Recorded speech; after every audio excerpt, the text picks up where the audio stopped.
디도서 3장의 말씀을 오늘도 드라마 바이블로 함께 성경을 읽겠습니다. 너는 그들로 하여금 통치자들과 권세 잡은 자들에게 복종하며 순종하며 모든 선한 일 행하기를 준비하게 하며 아무도 비방하지 말며 다투지 말며 관용하며 범사의 온유함을 모든 사람에게 나타낼 것을 기억하게 하라. 우리도 전에는 어리석은 자요 순종하지 아니한 자요 속은 자요 여러 가지 정욕과 행락의 종노릇한 자요 악독과 투기를 일삼은 자요 가증스러운 자요 피차 미워한 자였으나 우리 구주 하나님의 자비와 사람 사랑하심이 나타날 때 우리를 구원하시되 우리가 행한 바 의로운 행위로 말미암지 아니하고 오직 그의 긍휼하심을 따라 중생의 씻음과 성령의 새롭게 하심으로 하셨나니 우리 구주 예수 그리스도로 말미암아 우리에게 그 성령을 풍성히 부어주사 우리로 그의 은혜를 힘입어 의롭다 하심을 얻어 영생의 소망을 따라 상속자가 되게 하려 하심이라. 이 말이 미쁘도다. 원하건대 너는 이 여러 것에 대하여 굳세게 말하라. 이는 하나님을 믿는 자들로 하여금 조심하여 선한 일을 힘쓰게 하려 함이라. 이것은 아름다우며 사람들에게 유익하니라. 그러나 어리석은 변론과 족보 이야기와 분쟁과 율법에 대한 다툼은 피하라. 이것은 무익한 것이요 헛된 것이니라. 이단에 속한 사람을 한두 번 훈계한 후에 멀리하라. 이러한 사람은 내가 아는 바와 같이 부패하여 스스로 정죄한 자로서 죄를 짓느니라. 내가 아데마나 두기고를 내게 보내리니 그때 내가 급히 니고볼리로 내게 오라. 내가 거기서 겨울을 지내기로 작정하였노라. 율법 교사 세나와 및 아볼로를 급히 먼저 보내어 그들로 부족함이 없게 하고 또 우리 사람들도 열매 없는 자가 되지 않게 하기 위하여 필요한 것을 준비하는 좋은 일에 힘쓰기를 배우게 하라. 나와 함께 있는 자가 다 내게 무난하니 믿음 안에서 우리를 사랑하는 자들에게 너도 무난하라. 은혜가 너희 무리에게 있을지어다. 아멘. 아멘. 할렐루야. 새벽 제단 앞에 나오신 귀한 성도님들을 사랑하고 축복합니다. 오늘 날씨가 정말 참 좋은 것 같습니다. 예배하고 기도하고 찬양하기 너무나도 좋은 날씨인 것 같습니다. 너무나도 좋은 기념으로 우리 한번 옆에 세 분과 한번 인사를 나누겠습니다. 사랑하고 축복합니다. 네, 사랑하고 축복합니다. 네, 오늘 함께 나누고자 하는 말씀은 디도서 3장의 말씀입니다. 디도서 3장의 말씀은 바울이 디도에게 편지를 쓰면서 은혜 받은 사람으로서의 살아가는 삶의 모습을 오늘 말씀을 통하여서 권면하고 말씀하고 있습니다. 은혜 받은 성도의 삶은 어떻게 살아가야 하는지에 대해서 잘 설명해 주고 있습니다. 한마디로 저희가 복음을 믿고 예수님을 구주로 믿었다면 이제는 그 은혜가 삶으로 드러나야 된다는 것을 고백하는 것입니다. 구원은 은혜로 받았지만 삶은 은혜에 합당하게 살아가야 한다는 것이죠. 사랑하는 성도 여러분, 지하철을 타고 가다 보면 비포와 애프터를 비교한 사진들의 광고를 볼 때가 많이 있습니다. TV 광고에서도 다이어트 제품을 항상 하게 되면 비포 사진을 보여주고 애프터 사진을 보여주면서 제품을 팔며 홍보를 하기도 합니다. 화장품을 팔 때에도 화장을 하기 전의 모습과 제품을 바르고 난 후의 모습을 보여주며 제품을 판매하곤 합니다. 그래서 많은 사람들은요, 그 광고를 보고 홍보를 보고 제품을 많이 구매한다라고 합니다. 이와 같이 오늘 디도서 3장의 말씀도 비포와 애프터의 같은 말씀과도 비슷합니다. 은혜를 받기 전의 모습과 은혜를 받은 사람의 모습이 다르다라는 것을 보여주고 있다라는 것입니다. 사랑하는 성도 여러분, 저희가 하나님을 더 많은 사람에게 전하기 위해서는 나가서 전도하는 것도 매우 중요합니다. 자주 만남을 가지는 것도 너무나도 중요합니다. 그러나 무엇보다 중요한 것은 저희의 삶의 변화된 모습을 드러내고 보여주는 것입니다. 저희의 모습을 통하여서 예수님의 모습을 드러내는 삶을 살아가는 것이 더욱더 중요하다는 것입니다. 저 사람이 예수님을 믿기 전에 이러한 모습이었는데, 아니 예수님을 믿고 난 후에 이렇게 변화되었구나, 이렇게 달라졌구나 라는 것이 가장 큰 전도이고 하나님을 전하는 전하는 좋은 전도의 방법이라 생각됩니다. 사랑하는 성도 여러분, 소금은 짠맛이 납니다. 설탕은 단맛이 납니다. 너무나도 당연한 이야기죠. 떡볶이를 만들 때 소금만 넣고 떡볶이를 만들면 떡볶이는 그냥 짜기만 합니다.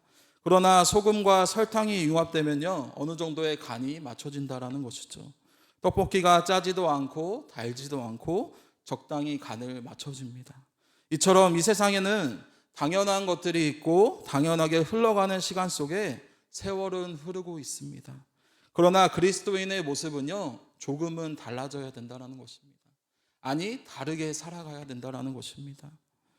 은혜라는 찬양의 가사처럼 내가 누려왔던 모든 것들이, 내가 지나왔던 모든 시간이, 내가 걸어왔던 모든 순간이 다 은혜라는 것을 꼭 기억하시기를 소망합니다.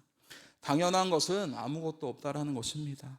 이처럼 그리스도인은요, 세상과는 다른 가치관을 가지고 삶의 목표와 방식으로 구별되어 살아가는 사람들의 모습이 바로 그리스도인의 모습이라는 것입니다. 하지만 그리스도인이라고 해서 세상과 동떨어져서 단절된 삶을 살지 않기 때문에 그리스도인이 세상에 사는 동안 어떻게 살아가야 할지를 바울은 디도에게 편지를 통하여서, 디도서 말씀을 통하여서 권면하고 있습니다. 그 말씀이 디도서 3장 1절과 2절의 말씀입니다. 너는 그들로 하여금 통치자들과 권세 잡은 자들에게 복종하며 순종하며 모든 선한 일 행하기를 준비하게 하며 아무도 비방하지 말며 다투지 말며 관용하며 범사에 온유함을 모든 사람에게 나타낼 것을 기억하라. 아멘. 이처럼 사도 바울은요, 디도에게 그레데 섬에 있는 성도들을 바르게 가르치라고 권면하고 있습니다. 한마디로 교회 밖에 있는 사람들과도 좋은 관계를 잘 유지하라고 권면하고 있습니다. 사랑하는 성도 여러분, 저희가 하나님의 자녀라고 해서, 그리스도인이라고 해서, 성도라고 해서 믿지 않는 사람들과 단절되고 아예 접촉이 없는 삶을 살아가지는 않습니다. 한마디로 믿는 자들과 믿지 않는 자들과 더불어 함께 살아간다라는 것이죠. 그래서 저희의 모든 인간관계는 너무나도 중요하다라는 것입니다. 저 또한 사역자로서 지금 청소년부 사역을 감당하고 있는데, 신학교를 함께 다녔던 친구들은 교회를 다니는 것은 당연합니다. 그런데 중고등학교 친구들을 가끔씩 만날 때면 그 친구들이 교회를 다니는 친구들을 찾으면 너무나도 힘듭니다. 그만큼 교회를 다니는 친구들이 많이 있지 않다라는 것입니다. 그래서 중고등학교 친구들을 볼 때면 때로는 이해되지 않는 상황들이, 순간들이, 언어들이, 모습들이 찾아오곤 합니다. 시간조차도 함께 할 수 있는 시간이 쉽지 않다 보니까 만남이 조금은 줄어드는 것 같습니다. 그리스도인으로서 수용할 수 없는 삶도 분명히 있다는 것이에요. 그러나 오늘 디도서 3장의 말씀에서는 서로가 다름에도 불구하고 서로를 비방하지 말고 다투지 말고 관용하며 범사에 온유함으로 모든 사람에게 기억될 것을 꼭 기억하고 있습니다. 내가 믿는다고 해서 믿지 않는 사람들을 미워하고 시기하고 질투하는 것이 아니라 모든 사람들을 통하여서 온유함으로, 겸손함으로, 관용함으로 나아가라는 뜻입니다. 사도 바울은 계속해서 그레데 성도들이 다스리는 자와 정부 지도자들이 권위에 순종하고 모든 사람에게 부드럽고 겸손하게 대하도록 권면하고 있습니다. 왜냐하면 모든 사람들과의 갈등이 일어나면 복음을 전하는 데 있어서 갈등이 있기 때문에, 걸림돌이 되기 때문에 모든 관계 속에서 관용과 온유함으로 나아가기를 권면하는 것입니다. 디도서 3장 4절의 말씀입니다. 우리 구주 하나님의 자비와 사랑하심이 나타날 때, 사랑하는 성도 여러분, 저희가 구원받는 이유는 단 한 가지입니다. 하나님께서 우리를 사랑하셨기 때문이에요. 아무 의미 없는 저희를 사랑하셨기 때문입니다. 저희의 착한 행실 때문에도 아닙니다. 봉사를 많이 해서도, 교회를 많이 나와서도, 헌금을 많이 해서도, 기도를 오래 해서도 아닙니다. 오직 주님의 자비와 예수 그리스도의 사랑과 예수 그리스도의 십자가, 성령으로 새롭게 하심이, 이 은혜 때문에 저희가 천국 티켓을 손에 쥔 것입니다. 말도 안 되죠. 그런데 바로 이게 바로 복음이라는 것이죠. 그게 바로 값없이 주시는 하나님의 은혜이고 하나님의 사랑입니다. 그래서 바울은 은혜 받은 사람의 모습을 이렇게 묘사합니다. 은혜 받은 사람은 다투지 아니하고 말은 부드럽게 하고 모든 사람에게 온유함을 보인다. 이렇게 은혜 받은 사람들의 특징과 모습을 이렇게 묘사하고 있습니다. 즉 은혜는 삶의 모습과 태도 속에서 은혜의 티가 난다라는 것입니다. 모습만 봐도 저 사람이 참 은혜로운 사람이구나, 저 사람이 참 은혜 받지 못한 사람이구나를 모습 속에서, 생활 속에서, 환경 속에서 티가 난다라는 것입니다.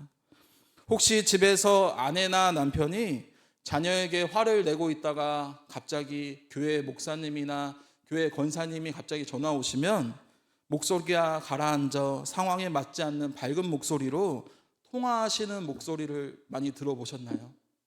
저도 그런 적이 있는 것 같습니다. 그게 바로 저희 마음속 안에 있는 양심 깊은 곳에 은혜가 찔러대는 것입니다. 그게 바로 은혜라는 것이에요. 디도서 3장 5절의 말씀입니다.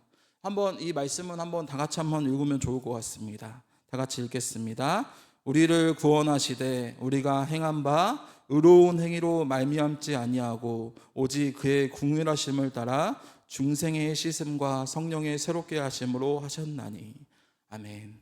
5절의 앞부분을 보시면 우리를 구원하시되 우리가 행한 바 의로운 행위로 말미암지 아니하고, 저희가 구원받은 것은 절대로 저희의 착한 행실 때문이 아닙니다. 저희의 외모 때문이 아닙니다. 봉사를 많이 해서도, 헌금을 많이 내서도, 기도를 오래 해서도, 교회를 많이 나와서도 아니고 다만 하나님의 긍휼과 즉 불쌍히 여기심 때문입니다. 저희는 흔히 이렇게 생각할 때가 있습니다. 그래도 내가 교회에 열심히 나왔는데 하나님께서 구원하시겠지. 내가 남들보다 착하게 살았는데 하나님께서 나를 구원하시겠지. 이러한 생각이 들 때가 있습니다. 그런데 그런 생각은 다 조금은 접어주시면 좋을 것 같습니다. 하나님이 보실 때 우리 행위는 더러운 옷과 같습니다. 좋아 보이는 의로움조차 죄로 오염된 옷과 불과합니다.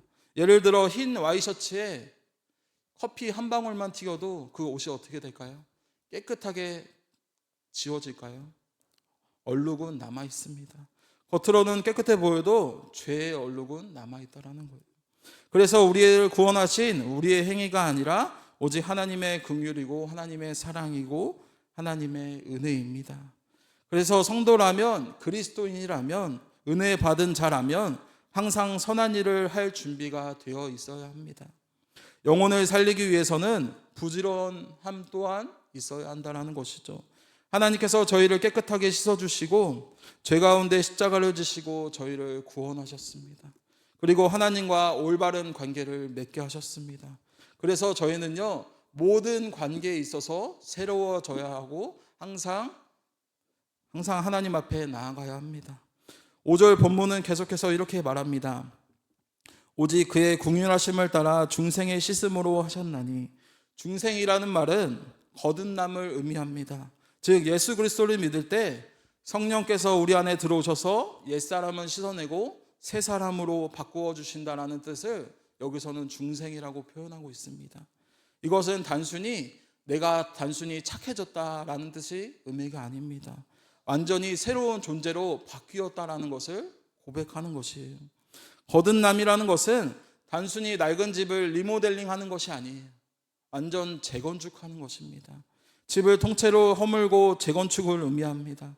무너뜨리고 다시 새롭게 짓는 것을 의미한다라는 것이죠. 그래서 바울은 고린도후서 5장 17절에 이렇게 고백합니다. 누구든지 그리스도 안에 있으면 새로운 피조물이라. 사랑하는 성도 여러분, 교회를 수십 년 다니시고 아니면 부모님 뱃속부터 믿음 생활, 신앙 생활하고 계시는 분들도 계실 텐데, 하나님께서 말씀하신 모든 사람에게 관용하며 범사의 온유함으로 모든 사람에게 기억되고 나타나고 계신가요? 삶에서 만난 원수를 미워하고 복수해야 하기도 바쁠 텐데 말씀처럼 원수를 사랑해야 하는 순간에 정말 진심으로 온 마음으로 원수마저도 사랑할 수 있겠습니까? 오늘 말씀을 통하여서 옛사람의 모습을 되돌아보며 다시 한번 말씀으로 순종하며 나아가는 귀한 성도님들이 되시기를 간절히 축원합니다.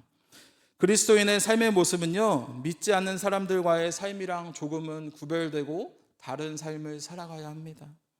믿지 않을 때와 예수 그리스도 안에 있을 때의 모습이 완전히 변화되어야 되고 드러내야 합니다.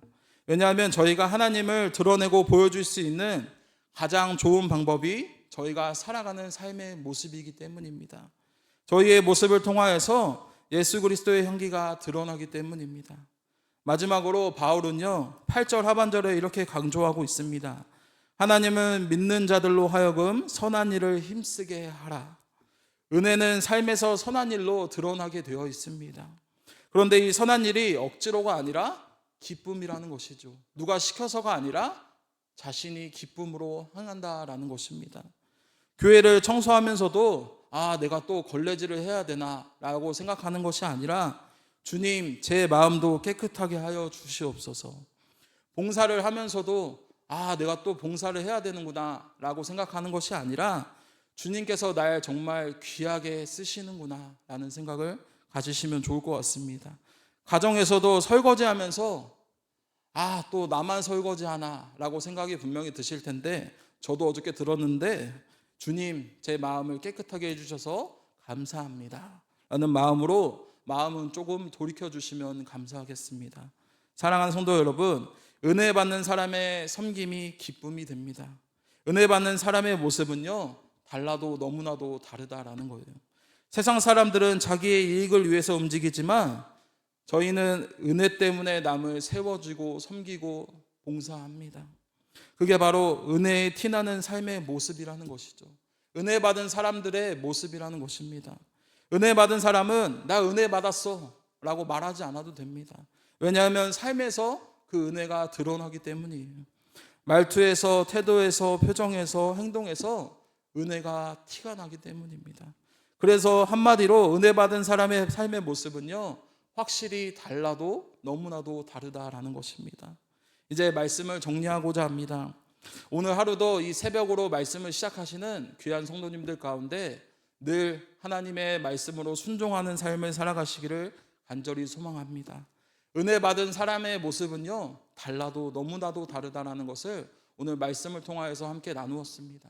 디도서의 말씀처럼 은혜 받은 사람의 삶의 모습은요, 저희가 살아가는 삶 속에서 드러난다라는 것을 꼭 기억하시고 늘 하나님의 말씀에 순종하며 나아가시는 귀한 우리 성도님들이 되시기를 주님의 이름으로 축복합니다. 제가 기도하겠습니다. 사랑과 은혜가 풍성하신 하나님 아버지, 오늘도 저희를 말씀 앞에 세우시고 디도서의 교훈을 통하여 은혜 받은 자의 삶이 어떤 것인지 깨닫게 하시니 감사합니다. 주님, 저희도 한때는 어리석고 방황하며 정욕과 욕심에 따라 살았던 자들이었지만 오직 주님의 크신 긍휼과 사랑으로 구원받는 줄 믿습니다.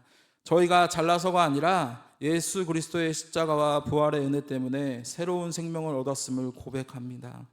아버지, 이제는 은혜 받은 사람답게 살기를 원합니다.